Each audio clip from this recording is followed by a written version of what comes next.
Eric Preven.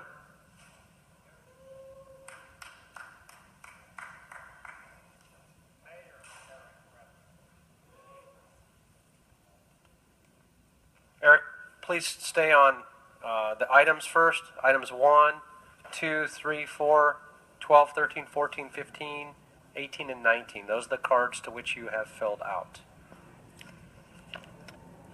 Yes, it is Eric Preven from Studio City, and I'm running for the office of Mayor of Los Angeles. Thank you, Mr. Englander. Item number 1 is the traditional lien item here at City Hall, and there are today Councilmember Martinez, who chipped in this morning to try to stumble the folks up here, has a nice lien on her property. CD7, where Herb Wesson has been illegally parked, not in the seat of Council President, but near it, has a nice lien in CD7. And Council Member Price, if I may, has really done a nice job of sticking by the Council President and perniciously going after one of his residents as well during an election time. It shows a lot of bravery to continually go after these people. And then obviously Buscaino, the perkiest and happiest of all the council members, with Bonin, sending out a blast. It's not a campaign ad. It's about getting law enforcement going. It has one on his constituents as well, so we appreciate his efforts there to go after his residents. Item number 15 is among the fishiest items on the agenda today, as everybody knows. This is Credit Suisse USA LLC, who, despite all of their bankers and helpers, were unable to get the payments right and evidently overpaid by $1.3 million. I would direct the Federal Bureau of Investigation and anybody else to look at this refunding program down here at Los Angeles City Hall. It is an embarrassment. Right down to the Marriott fake hotel property in the East Coast. This is really, really bad stuff, guys. So if you're caring about your constituents and the future of Los Angeles, get into it. And work on it and make it fair and reasonable. It's crazy. Item number 13 is the Administrative Citation Enforcement Program.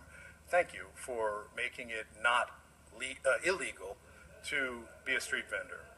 And we do not want criminal behavior attached to that activity where you're trying to feed your family. We don't want it, and this body has stepped sort of in that direction.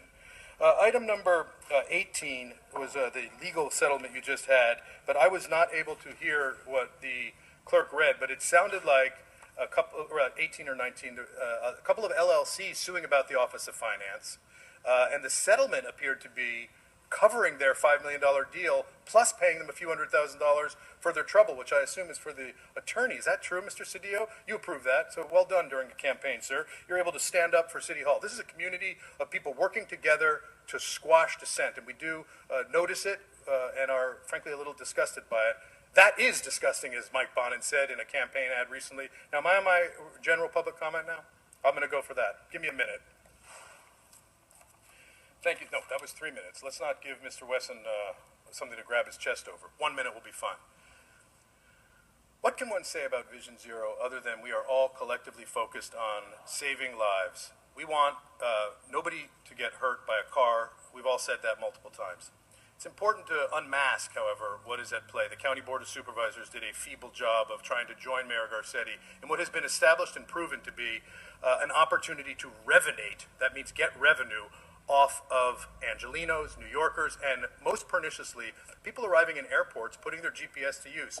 Mr. Falble will confirm that Legislator Quirk, the Legislator of the Year, came up with a new program to make it highly illegal to touch your cell phone to the point where you get pulled over. So what about that and the warning on the metro and on the freeways that say it's illegal to use your cell phone? How do the Angelenos who are thinking about or fearing about getting deported feeling about that? I ask this body to step forward and banish the idea of going after poor people for revenue. It's disgusting. Thank you very much. Next speaker, please. Mr. Herman.